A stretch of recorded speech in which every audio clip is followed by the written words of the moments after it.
Hello and welcome to another tutorial by logosupermarket.co.uk. Today we'll be covering the basics of Adobe Illustrator CS6.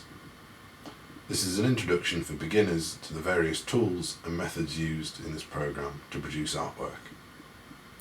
Firstly, I'd like to talk about what Illustrator is supposed to be used for.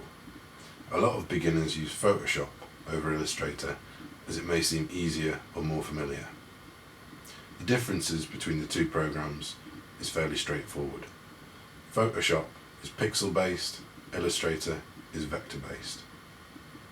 Pixel based just means an image is made up of a load of pixels, a load of little tiny squares.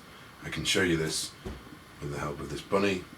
If I zoom right in, you can start to see all the squares. So depending on the source image, the resolution, that restricts us how large we can make that image. So it might be fine for a business card, but if we wanted a poster or a billboard, then it's probably going to look blurry, pixelated, no use to us. The advantage in Illustrator is that things that are drawn from scratch are vector based. So like this logo that I've done is vector based.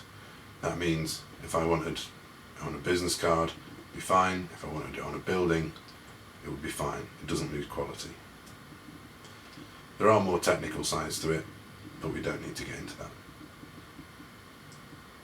Next, let's just discuss what we can see in front of us. This white rectangle is A4 for your reference. We can see a ruler, we can see a toolbar, and we can see some windows that are open down the right hand side. I've already drawn this artboard, but the first thing to show you is how to get an artboard. If you go up to File and click New, the New Document box opens up. Here you can name your file, you can choose profiles, which we don't need to go into, number of artboards, this is just one. If you were doing a double-sided job, then it would be 2. The size, as I said, A4, 210, 297. I'm using millimeters, Americans may use inches. The orientation for this one is landscape. The option's there for portrait as well. Bleed, that's usually just for jobs that go to print. So 3mm is a standard in the UK. It's just for printers to trim the flyer or the poster out of the large B1, B2 sheets. So you want to get all those in place and hit OK. I'm going to hit cancel because I've already got mine here. Now, the toolbar is down here. You can move these wherever you like. It's fully customizable. Again, with the windows, if you click Windows at the top, these are all the possible windows you could have open. So you can see I actually don't have that many open. Over the years, I've developed these options that seem to be the quickest for my work method. You can have whatever you want depending on what you use the most, but this is my setup. I'll quickly run through things and then we can have a bit more in depth on the tools. So you can see here I've got the Navigator. It's just a smaller view of what you can see on screen. You can zoom in and out here, just one click. You can actually move around the artboard. I've got artboards, we've obviously just got the one. Like I said, if it was double-sided we'd have 2. You can add a new artboard in here, you can see one just appeared at the side, or you can take them out. Appearances is for items which make up objects. So if I click on the logo, if I direct select, you can see the fill colour there and various other things. If I had shadows or glows or whatever, they would all come up there. Attributes, we don't need to go into. Characters is just text, and on each one you can always have more options, less options. Paragraph, it's alignment. Colours, self-explanatory. There's further details here with colour guide, graphic styles, patterns and such. Swatches, again, your colours. Brushes, self-explanatory. Symbols, line art. Stroke, that's for your lines, that's what we call lines in Illustrator. Strokes. And weight, that's the thickness. You can obviously do dash line there. Gradient, there's a gradient on this logo here, dark green to light green. You select it there, you can see it come up. Transparencies, that's for changing the opacity of an object. The lower the opacity, the less bright it is. So if I click on the background there and make it 10%, you can hardly see it. I just Command Z to undo that. Align is as it says, for aligning multiple objects, left align, center align, right align, and various other options. Pathfinder, combining objects, taking one object away from the other, and various other options. Transform, changing the size of something, you can do it where it's chained together, so it does it proportionally, or you can unclick and do width and height separately. Layers, not really used in Illustrator unless you need a separate layer for, say, a varnish or something along those lines. I don't particularly use them, they're more for Photoshop. So, up to the toolbar. First thing you'll notice is two cursors. You've got a selection tool and a direct selection tool. If I use the selection tool, you can see that in brackets at the end is a V. That's just the shortcuts. Shortcuts are using the keyboard rather than coming over here to click on everything. It just speeds up your workflow. So if I want to hit V, I've already selected V, you can see it change V to A, V to A. If I hit V, that's going to select this entire object. That's just because it's all grouped together. So if I select this object, I click and drag, it'll move it. If I hit Command Z, it'll go back. That just undoes the last move. If I hit A, that's my direct select, so that means I can select one of the paths in all these objects. So if I wanted to just highlight that corner there, that would select that path. That point rather. You see how it's a blue square and this is a white square. So if I click and drag, that changes that shape. I'll just Command Z, make it go back. So that's the selection tool and the direct selection tool. The magic wand is not something I use a great deal because it's just a less accurate version of the direct select tool. Same as the lasso tool, you actually just draw around the whole thing that you want to select. It's very weird to use and not very accurate. The pen tool is a great tool to use. It's for drawing any shape you want. So we can start by just, actually we need to select the colours, so let's get rid of the gradient by hitting none. And then this is the fill and this is the stroke. The stroke obviously is the outline, as I said, we'll hit the stroke, so we'll hit black. And what we're going to end up with is just a black outline. So if I click on the artboard, it creates a point. If I click again, it creates a line, and again, and again, and again. If I want to close this shape, then I just go back to my start point and a circle appears. I hit that, it's done, that's a closed shape. If I want to add another path, another point rather, we can click in between 2 points and one appears. I can also take away one by just hovering over it and a minus appears. Now, if I want to change where one of these points is, I hit A, which is direct select, I can select that point and drag it to wherever I want. Now if I hit V, which is a selection tool, a bounding box appears. Bounding box is just this blue box around it.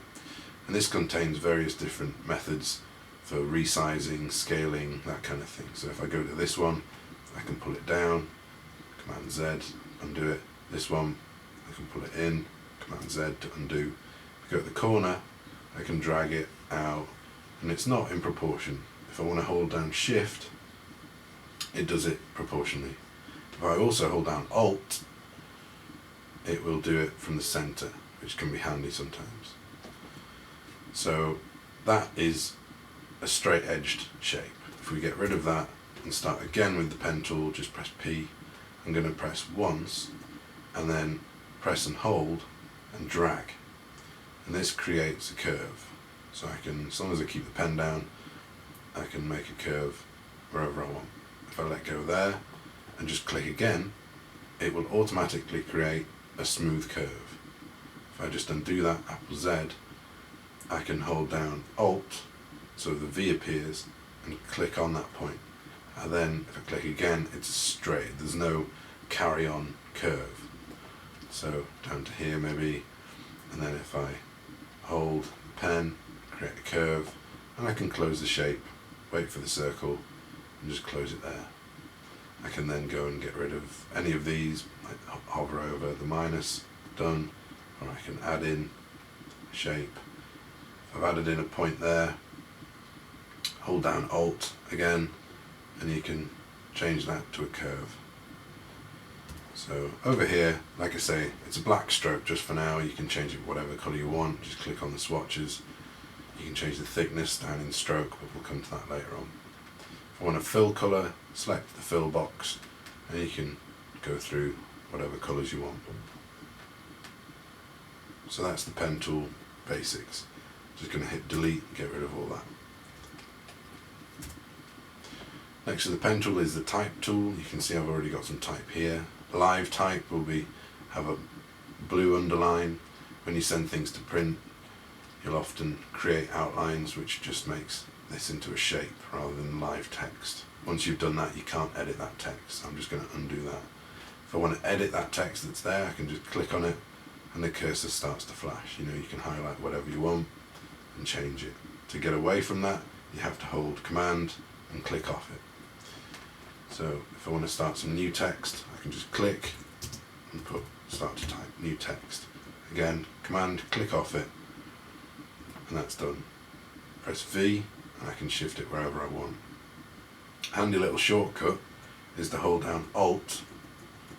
If you've pressed V, you hold down Alt and those two arrows appear. You can then drag and it's like copy and paste, but you can put it wherever you want. So get rid of all that. The other thing with the text tool, if you click and hold, you produce a text box. That's good if you want to justify things, left align, right align, that kind of stuff. We don't need that. If you hold down, you'll see all these little black arrows in the corner of all these tools, by the way. If you hold it down, there's many more options underneath. So area type tool, type on a path, all that kind of thing under the pen. There's add, delete, convert, all that kind of stuff. I showed you the shortcuts, but you can just experiment yourself. The line tool is just a simplified version of the pen tool. You can only do straight lines. So if I draw a line like that, you can see the path and 2 points. There's a shape tool here. Sorry, just to mention, under the line tool there'll be arcs, spirals, that kind of thing. Spirals are usually good. You can just click and hold, pull it out. This is in the drop down underneath line. If you hold down Alt, you can change how far the spiral goes in. If you hold down Command, that changes how complicated the spiral is. And then if I just let go, that's done. I haven't got colour, so I'll hit black.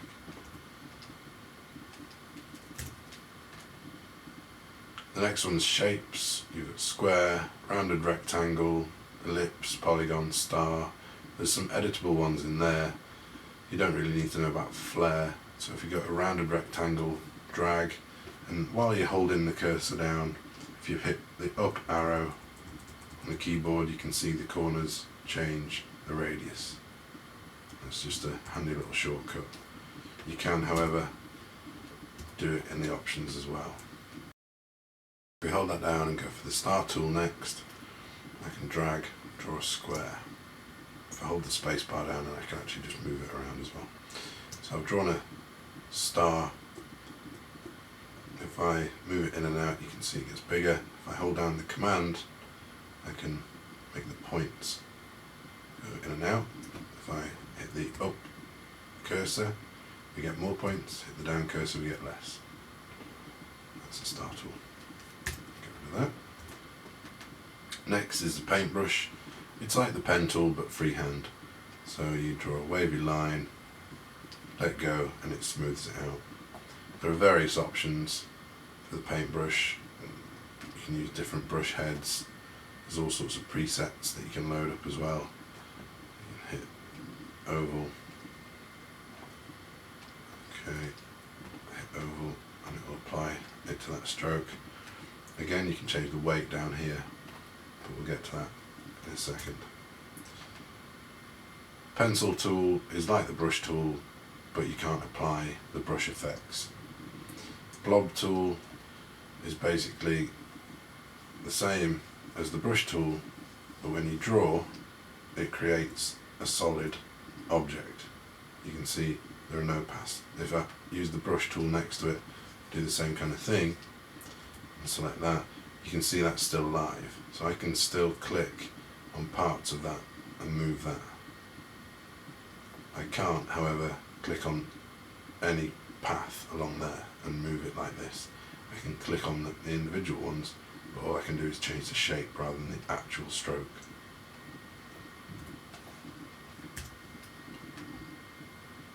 Next we've got the eraser tool. If you're using the block tool, let's just draw something here, do a scribble. Like I say, that's a solid shape. If we use the eraser tool, we can just chip away at bits, which is quite handy.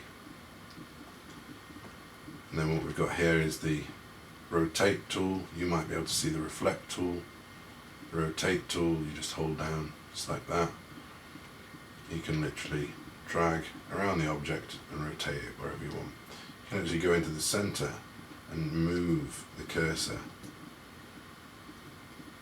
by holding down the Alt key. You can move where the object will rotate around. That's quite handy. If you hold that down again, reflect tool, just double click that, hit preview. You can see you can do it horizontally, vertically. You can choose the angle at which you want to rotate it. It's a bit more accurate, all that kind of stuff. Scale tool, shear tool. Scale tool we've covered, just resizing. The shear tool is quite good for adding some sort of perspective sometimes. It's quite jittery, so it needs a bit of practice to use, but you can see that looks like it's on a flat road there now.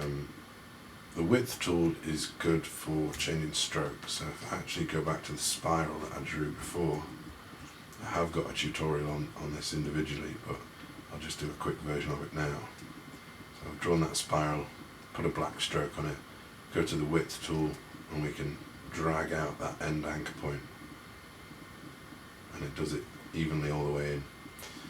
If you change it to, in the stroke, to rounded ends, you can do lots of floral patterns and that kind of thing with that. It's good. And it remains editable, so you can always go back and make that thicker, make that thinner, do whatever you want. It's a good one to have a play around with. Next to that is free transform. Fairly pointless when you've got the bounding box. Shape builder, I never use, but it can be useful to join things up. It's just another way of using Pathfinder. So if I've got two shapes, let's make some solid shapes. If I hold down the V, and then I'll hold down Alt, which will copy and paste, and change the colour of the second one to red. And then if I select both of these just by dragging the V over both of them, and I use this shape builder, you'll see they go shaded when I move over. Now if I want to take these two together, I'll just draw a line like that over those two, and those two become joined. If I now use the direct select, click off, click that bottom one, you can see it's taken it away. After that you've got perspective. That's for drawing street scenes or anything that requires perspective. It's quite in depth, so we'll skip over that. Mesh tool you don't really need to know about. Gradient tool, as discussed down here, is for gradients, changing colours easily. Eyedropper tool, that's for sampling colours. Now it can be useful if you've got multiple shapes. Say that shape was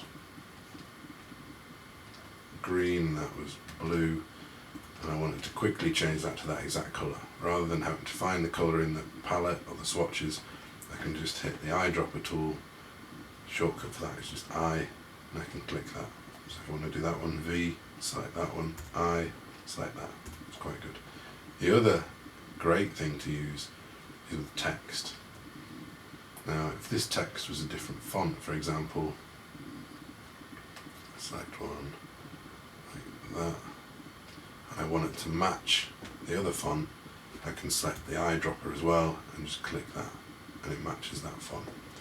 And I can actually go into the text and use the eyedropper tool directly and do it like that. That's how I typeset a lot of my projects. Get rid of that. Again, the last few symbol sprayers I don't use. Graphs you won't need, Artboard tool you won't need, slice. The hand tool is just spacebar, and that's just for moving around. I use that a lot, so when you've zoomed in, you use the hand bar and you move around. I'm just zooming in and out without telling you. That's Z. Wait till you see the magnifying glass, you can drag and you go further in. Once you get a magnifying glass with no plus or minus in it, that's as far in as you can go. And then if you hold Alt, you'll see the minus appear, and you just click, click, click all the way back out. So that's pretty much the basics of the toolbar. A few things on the window that's quite useful. I'm going to skip over the text and the colours because that's quite technical. If we go to the stroke, I'll draw a square, hold down Shift, and it draws a perfect square. We'll flip to a stroke rather than a fill, just have a grey stroke for now, move that into the middle. Now if I want to change the stroke to be thicker, the weight is here, so I'll just up that.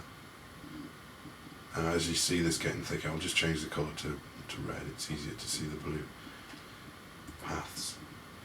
And you can see this weight is 9 point now, and the cap, that just shows me what the ends are. You can't, if I change that, you can't see it because it's a square. If it was open-ended, you'd be able to see it.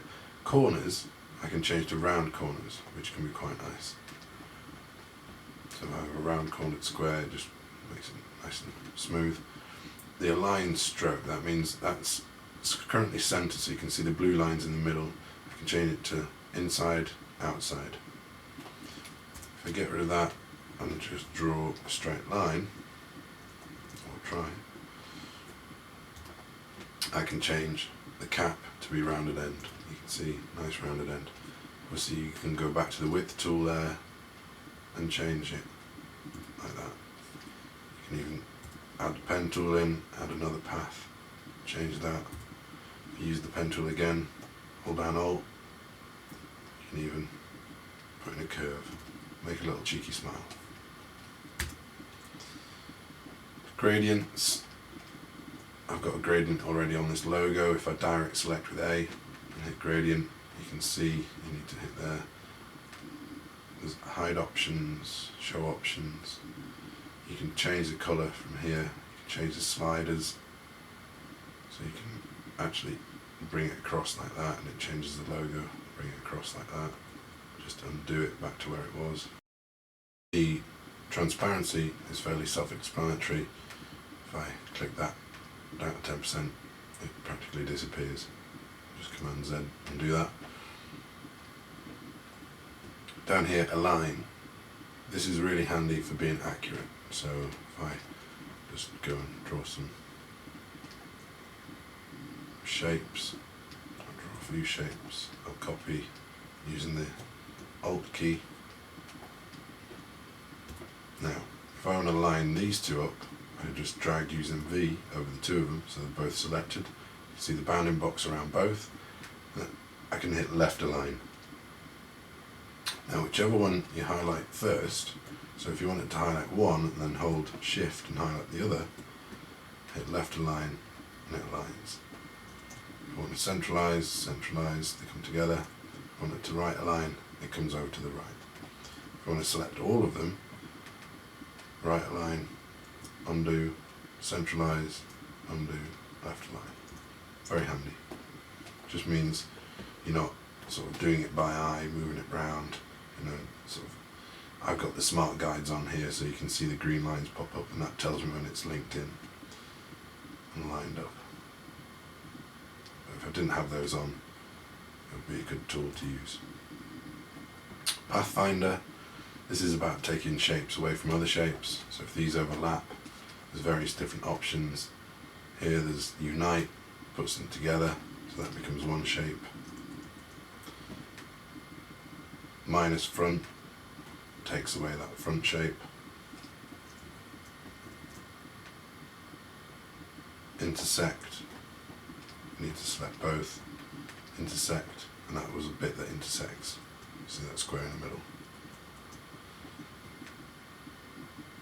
Exclude gets rid of that bit in the middle, and if you direct select this one, you could hold down shift and use the cursors to move in increments away.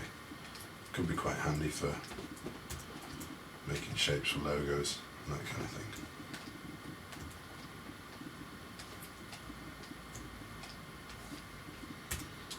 So another thing to mention, now we've gone through, well, we've got transform down there. If I had a shape like that, I could change the width and the height there. Layers, again, we don't really use. Shape there. And that's about it. That's a very basic introduction to a few of the things that I've got going on in my setup for Adobe Illustrator CS6. If you've got any direct questions, please feel free to comment. Please also like this video. Thanks for your time. Hope it helped.